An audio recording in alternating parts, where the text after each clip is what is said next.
still consider ourselves as relative newbies in the geographic space, After although 20 we've now been here for 20 years because it feels very quick. When we arrived on the scene in 97, wet behind the ears and too stupid to be afraid, the sort of digitization of geographic data was starting to pick up speed in South Africa. I think the way in which technology and the whole world has changed is in terms of accessibility. Yeah.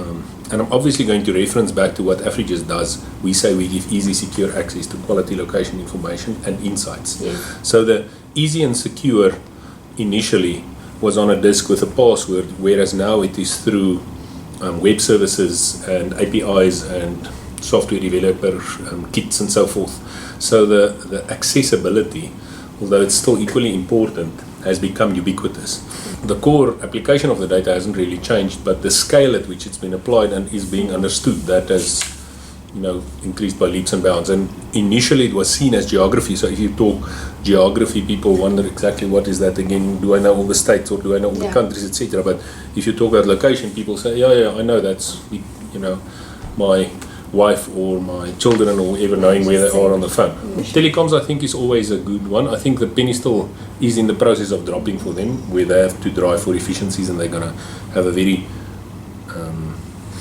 focused look on where things are.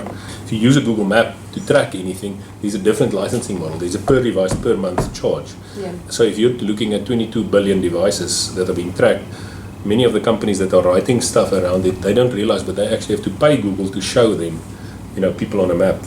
Yeah. There is a reason why companies like Uber, and you'll probably see Airbnb in the not too distant future,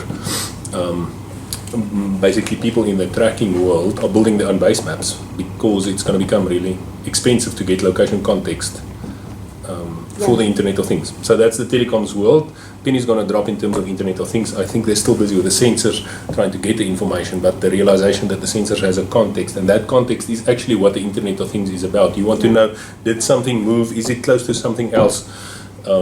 Is it in a danger zone? Is it where I want it to be? What's the proximity relative to two things, and so on and so forth? All of those weird questions. So that's telecoms.